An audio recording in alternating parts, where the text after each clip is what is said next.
Et coucou les amigos, seulement 2 vidéos en 2026. Oui, je sais, ça fait un petit bout de temps qu'on s'est pas vu ici et j'en suis très triste. Aujourd'hui, j'avais envie de vous expliquer la raison de ce silence. Bah déjà, vous connaissez ma tête et ma cuisine, mais vous savez pas grand chose sur moi. Ça fait 5 ans que je fais des vidéos sur internet et en 5 ans, la communauté a grandi. Vous êtes près de 2 millions à suivre nos aventures. C'est fou. Et plus de 100 000 à vous être procuré nos livres. J'en reviens toujours pas. Mais entre-temps, j'ai eu aussi 2 enfants, 5 et 2 ans maintenant.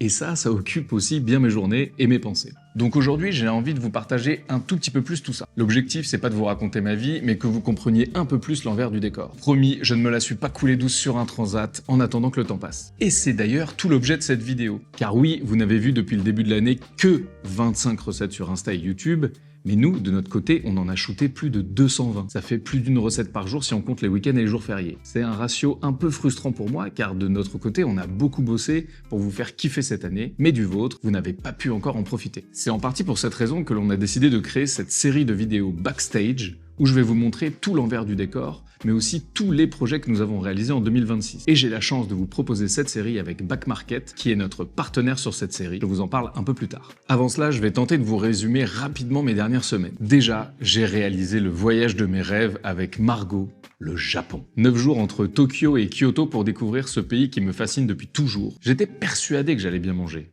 Mais là, je me suis pris une claque monumentale. Ensuite, si vous me suivez sur Insta, vous savez aussi que l'on travaille sur notre prochain livre. Youhou! Qui sort très bientôt, et spoiler alerte, ce n'est pas un manuel du cuisinier amateur, tome 3. Ce projet a été notre gros bébé de l'année 2026, 150 plats à imaginer, tester, réaliser, photographier, et bien sûr coucher sur le papier. Et pour vous remercier de votre patience, je vais vous emmener avec moi pendant une journée de shooting pour découvrir l'envers du décor de la création d'un livre de recettes. C'est fascinant. Bon, vous êtes aussi là parce que vous aimez bien manger, je le sais. Alors je vais vous partager ma recette de sauce parfaite et 3 recettes ultra simples et rapides à faire. On va pas se mentir, c'est aussi grâce à ça qu'on a réussi à garder plus ou moins la ligne. Quand t'as fait 40 recettes par jour, t'as un peu la flemme de cuisiner. Et pour finir ce premier épisode, on va aller faire la fête. Car avec les potes de Rory, une pizzeria à Paris, on a imaginé une slice de folie pour célébrer leurs 2 ans. J'espère que vous ne regardez pas cette vidéo avant de manger, sinon ça va être un supplice. C'est parti, on se lance. Direction le Japon. Il me tardait de vous raconter ce voyage, tellement c'était incroyable. Je suis donc heureux de débuter cette série avec le récit de notre aventure.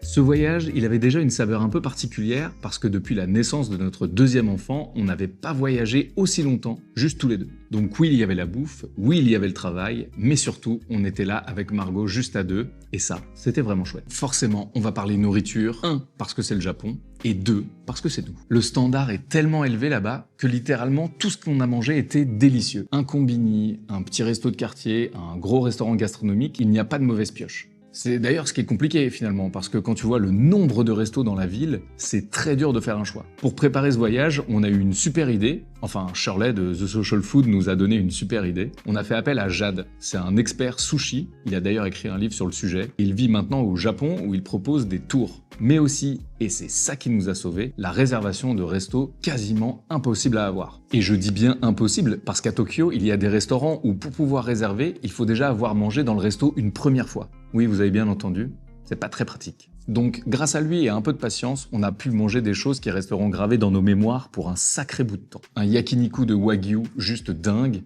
un restaurant de yakitori où, spoiler alerte, j'ai mangé du poulet cru. C'était sur ma to-do depuis très longtemps, je suis très heureux de l'avoir coché cette case. Et pour nos 48 heures à Kyoto, on a fait un kaiseki. C'est un repas traditionnel en plein de petits services, presque méditatifs. Et pour finir en beauté, notre dernier soir avant de rentrer, on s'est fait un omakase de sushi, 23 pièces servies à la manière d'un ballet, un chef en face de nous qui réalise toutes les préparations, un riz absolument parfait. En termes de goût, de texture et de cuisson des poissons, j'avais jamais mangé ça de ma vie. Tout est millimétré, la découpe, la température du poisson, bref, une petite claque avant de rentrer. Et entre ces grandes tables, il y a eu tout le reste qu'on a mangé en marchant, en explorant. Des gyoza évidemment, des yaki onigiri au binchotan, ce sont des boules de riz grillées au charbon, c'est juste sublime. On a fait des ramen, mais des ramen, mes amis, vous n'êtes absolument pas prêts. Et du tonkatsu, je suis trop fan, que je pourrais remanger tous les jours. Bref, ce voyage niveau bouffe, c'était un sans faute du début à la fin. Je vous parle de gastronomie car c'était évidemment l'objectif de ce voyage, mais il n'y a pas que cet aspect qui rend le pays fascinant. L'histoire, les gens, la culture, c'est vraiment passionnant. J'ai souvent eu l'impression d'avancer comme un personnage à la troisième personne dans un film. J'étais un peu bouche bée là, comme ça, à découvrir, observer, écouter. Le seul souci avec ce voyage, c'est que la ville est tellement grande, le pays est tellement varié, que tu commences directement frustré en te disant que tu pourras pas tout faire. Mais au bout de la première journée, on a trouvé la solution. Se dire qu'on y retournera un jour. En vrai, ça a débloqué pas mal de trucs et permis de kiffer la ville, de flâner pour se laisser un peu porter. Et la prochaine fois, je vous fais un docu de 1 heure sur le voyage pour tout vous montrer dans le moindre détail, c'est promis. Mais en attendant, je vous mets le lien de mon Mapster dans la description pour que vous puissiez profiter de toutes les adresses que nous avons testées. Il y a vraiment des pépites. Ça va des petites adresses où tu manges en 20 minutes au comptoir, en passant par des belles tables où nous avons passé la soirée à découvrir des spécialités japonaises, aux restaurants plus gastro où s'entremêlent techniques du monde entier et produits locaux. Bon, je vous parle de nourriture depuis tout à l'heure, mais les boissons ne sont pas en reste. J'ai eu l'occasion de découvrir des dizaines de sakés différents et je trouve ça très intéressant. Je sens que je vais me plonger un petit peu dans cette thématique très bientôt. Petite parenthèse, mais j'ai eu l'occasion de passer au Festival du Saké à Bruxelles en rentrant. Ça m'a permis un petit retour en douceur, c'était parfait. Mais il n'y a pas que le saké à Tokyo. Nous avons goûté des vins japonais, notamment de la région d'Hokkaido, très bien faits et qui méritent qu'on s'y intéresse un petit peu plus. Bon, et autant vous dire que les Tokyoites ont fini le jeu du coffee shop, ils sont plus beaux et délicieux les uns que les autres. Et puis le rituel qui est un peu inhérent au café se marie parfaitement avec le service d'ici. C'est appliqué, concentré, minutieux. Même s'il y a 20 personnes dans la file, pas grave, le processus sera respecté pour l'expérience au max. Bon, en gros, c'était vraiment un voyage ultra inspirant qui fait réfléchir sur nos manières de vivre et de consommer, mais aussi de se comporter. Alors attention, je ne dis pas que le modèle est parfait, loin de là. Mais c'est vrai qu'il est inspirant à pas mal d'égards, et c'est quelque chose qu'il faut méditer. Si ces images vous ont donné faim, n'hésitez pas à vous abonner, car je pense que je vais très vite avoir envie de vous faire une série sur les recettes japonaises que j'ai découvertes là-bas. Bon allez, bye bye le Japon, et surtout, à très vite.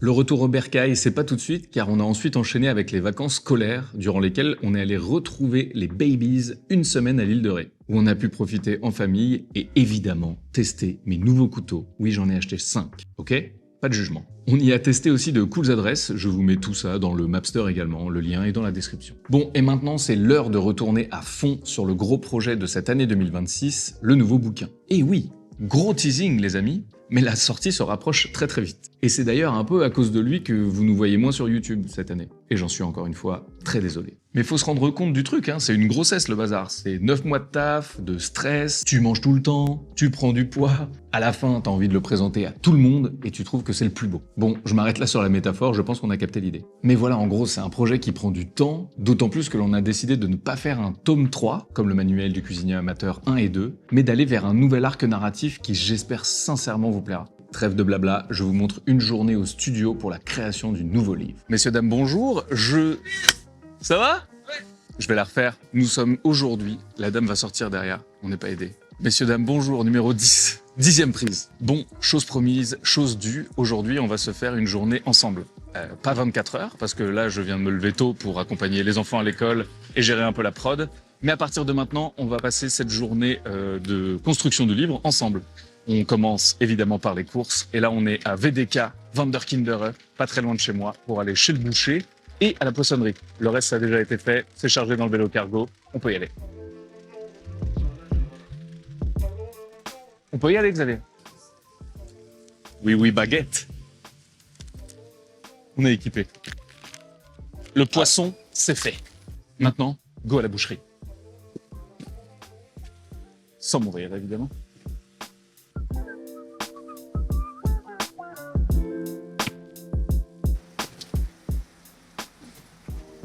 Je vais vous prendre du rhum steak, s'il vous plaît.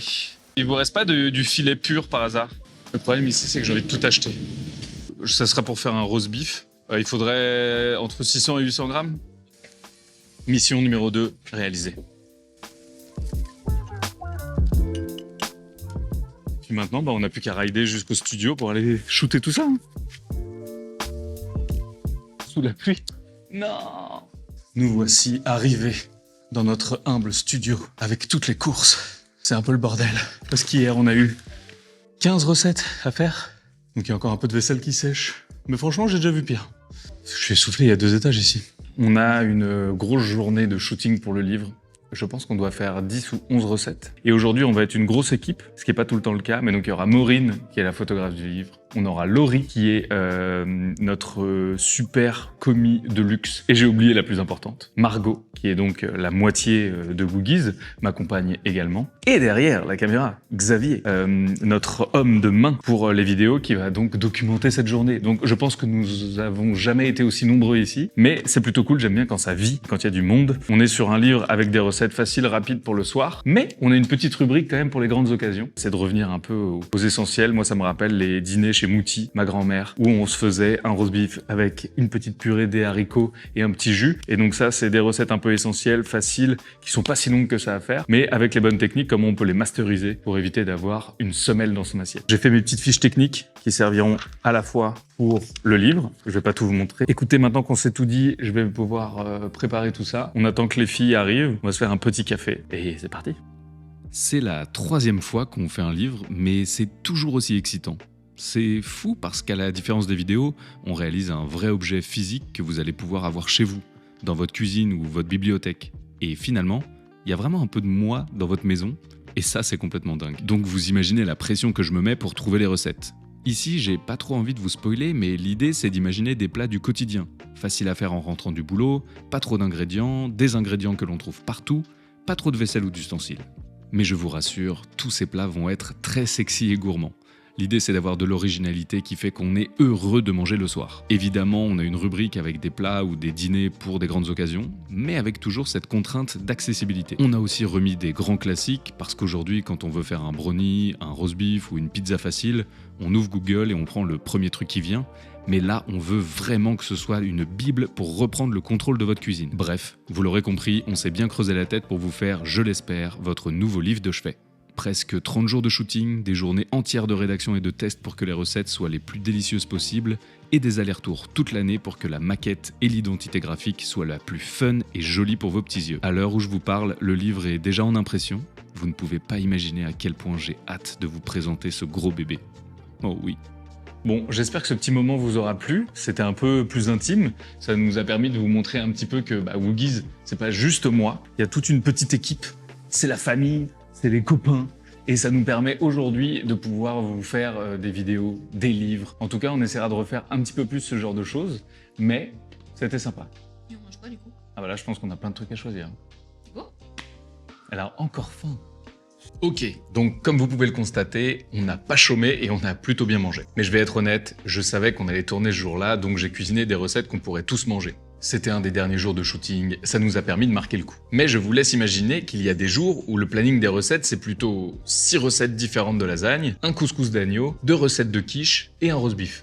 Mais on peut pas manger tout ça tous les jours pendant le shooting du livre. Je vous propose donc aujourd'hui de vous partager 3 recettes rapides, faciles et que l'on peut préparer à l'avance sans trop d'ingrédients pour affronter ces semaines de taf. Ça marche évidemment pour chez vous, vous n'êtes pas obligé de shooter un livre. On commence avec une cuisse de poulet désossé grillé, du riz et brocolini, salade de tomates, pignons de pain, abricots, basilic et mozza, et toast, sardines, fromage frais, harissa, échalotes et citron confit. Mais surtout, une recette de sauce magique qui fonctionne avec tout et qui rend chaque plat incroyable. Et c'est d'ailleurs le moment idéal pour introduire le partenaire de cette série, Back Market. On n'est pas juste sur une sponsor, mais bien une collaboration. Back Market nous soutient pour réaliser cette série qui demande pas mal d'énergie et de temps, mais il nous accompagne également pour équiper notre studio qui est toujours en perpétuelle évolution. En gros, si vous ne connaissez pas, Back Market, c'est la plateforme de reconditionné que tout le monde connaît pour les smartphones et les ordinateurs, mais c'est aussi, et on le sait un peu moins, une mine d'or pour les électroménagers de la cuisine et de la maison. Robots pâtissiers, blender, air fryer, machine à café, friteuse, il y en a pour tout le monde et tous les budgets, et vendu à plus petit prix par rapport au 100% neuf. L'idée, donner une seconde vie à du matériel de qualité, sans sacrifier ni la performance ni le porte-monnaie. Bref, avant d'investir dans votre prochain robot multifonction, ça peut clairement valoir le coup pour votre cuisine et votre compte en banque, et ça vous permet de faire un geste un peu plus responsable que d'acheter du neuf. Pour les recettes du jour, je me suis procuré ce joli Thermomix. Ça faisait longtemps que j'en cherchais un, mais c'est quand même un budget, et je suis pas mécontent de l'avoir finalement trouvé en reconditionné. Après, pas d'inquiétude, en vrai pour cette recette, un simple blender vous suffira, et bonne nouvelle, il y en a plein sur leur site. Je vous mets le lien et toutes les infos dans la description sous la vidéo. C'est bon? On part en cuisine? Allez, c'est parti pour cette fameuse sauce. L'ingrédient qui fait toute la différence et qu'on peut trouver maintenant en supermarché, c'est le tahini. C'est de la purée de sésame, c'est absolument délicieux. On ajoute ensuite le fromage blanc et toutes les herbes. Ici, j'ai mis de la coriandre et du persil. On enchaîne avec l'assaisonnement, du sel, du poivre blanc et des zestes de citron vert. Et pour balancer avec de l'acidité, le jus de ce dernier. Pour relever un peu le tout, une petite gousse d'ail. Allez-y mollo, elle va être crue, on n'a pas envie de digérer ça toute l'après-midi. Un généreux filet d'huile d'olive, et on mixe le tout. Il faut y aller à pleine puissance pour avoir une texture vraiment très lisse. Et comme avec le tahini et les herbes, on a un petit peu de matière, on va pouvoir diluer le tout avec de l'eau. C'est ce qui va nous permettre d'avoir cette texture absolument magnifique. Moi, je remplis un petit bidon que je vais pouvoir conserver toute la semaine au frais. C'est vraiment pratique et ça coûte pas très cher. Ah voilà, hein. 2 minutes top chrono, sauce magique, on va goûter ça. Avec le tahini, c'est cool, c'est onctueux, c'est herbacé, c'est frais, il y a un peu l'acidité avec le citron vert, le zeste. Et maintenant qu'on a ça, on peut l'utiliser toute la semaine, dans plein de plats différents. Et comme je suis quelqu'un de gentil, je vous en montre 3. C'est parti. Et je sais que d'habitude il faut garder le meilleur pour la fin, mais là j'ai commencé par ma préférée. Des petites cuisses de poulet désossé que l'on va faire griller à la poêle. Lorsqu'elles sont bien colorées et juteuses, on va pouvoir les réserver et ajouter dans la même poêle les brocolis, une généreuse dose de poivre et la sauce soja pour déglacer tout ça. La viande a bien reposé, c'est parfait, on peut la couper en lamelles et la servir avec une montagne de riz et nos brocolis. Et cette petite sauce qui fait qu'on a juste 3 ingrédients dans l'assiette, mais avec ça, ça va aller très loin. Bon, et cette deuxième recette, je vous en conjure, faites-la très rapidement. C'est d'une facilité déconcertante, mais vos invités vont vous supplier de la refaire très vite. On découpe des tomates en quartier, suivi de près d'abricots bien mûrs. Ce mariage est vraiment beaucoup trop sous-coté. Et pour un max de fraîcheur, une grosse poignée de basilic. Fleur de sel, poivre, huile d'olive et vinaigre. Et il ne reste plus qu'à servir le tout avec de la mozza déchirée et des pignons de pain grillés. Cette sauce, c'est un cheat code en fait. Déjà, la salade toute seule, elle est bonne. Mais là, ça ramène tellement de subtilité et tout. Wow, on enchaîne déjà avec la dernière recette. Et accrochez-vous, elle va aller très vite. Un petit peu de cébettes finement ciselées, de l'écorce de citron confit finement hachée, et la star de la recette, les sardines à l'huile. En plus d'être délicieux, c'est excellent pour la santé. Et je peux vous assurer qu'avec un petit peu de harissa et notre sauce magique, vous ne pourrez plus vous en passer. On étale le tout sur une belle tranche de pain grillé, et oh là là. Le déj de la flemme, par excellence. Et c'est sexy, hein. Ça tue. Bon, clairement, une fois que tu mets en place cette routine de sauce pour la semaine, c'est vraiment difficile de revenir en arrière. Alors vous me connaissez, je vous parle de manger équilibré pour tenir la cadence, mais j'adore me mettre des petits bâtons dans les roues tout seul comme un grand. Comme avec ce petit aller-retour à Londres, par exemple. On y était pour ce monsieur.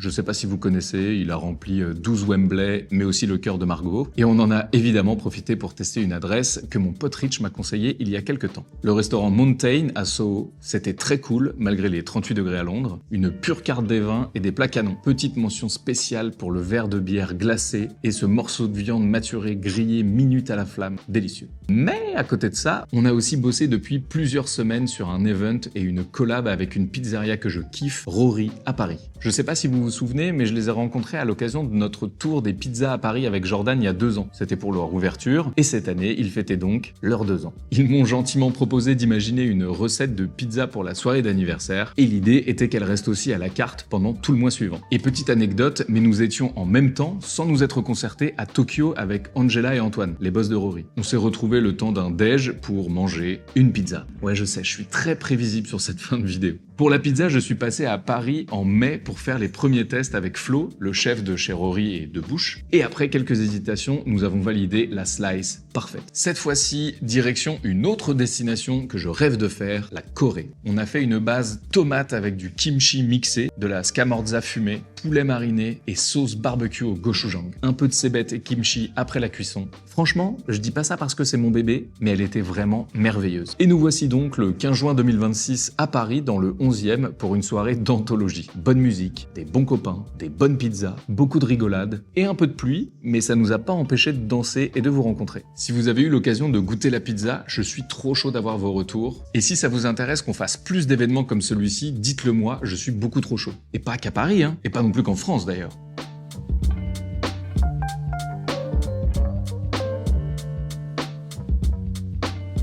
Je crois que cette fois c'est bon, on a fait le tour des dernières semaines. Bon, c'était d'une intensité maximale, mais avec tellement de beaux projets et de souvenirs plein la tête, je peux faire ça tous les jours. Et c'est un peu grâce à vous tout ça, alors merci du fond du cœur de nous permettre de vivre ce rêve éveillé, c'est fantastique. Je veux pas me réveiller. Merci à Back Market également de nous soutenir dans cette série. Je vous réinvite à découvrir tous les produits reconditionnés sur leur site, ça vaut vraiment le coup. Mais surtout, je vous dis à bientôt pour l'épisode 2, et je peux vous dire qu'il ne va pas être de tout repos. Car cet été, je vais prendre un peu de vacances, mais on va faire un pop-up dans un resto pour 120 personnes pour la fête nationale belge à Bruxelles, plein d'aménagements dans le studio, donc on va vous faire un petit tour pour présenter toutes les nouveautés, une nouvelle série de recettes pour garder la forme pour la rentrée, la sortie du livre, évidemment, et donc la promo, les premières dédicaces, et évidemment plein de surprises que je garde secrètes pour le moment, mais aussi d'autres dont je ne suis pas encore au courant. Bref, j'ai très hâte de lire vos retours sur cette première vidéo. N'oubliez pas de vous abonner pour ne pas louper les prochaines. On revient très fort, très vite, avec plein de recettes, et à la rentrée, on repart en mode une vidéo par semaine. Je suis super impatient. À très vite.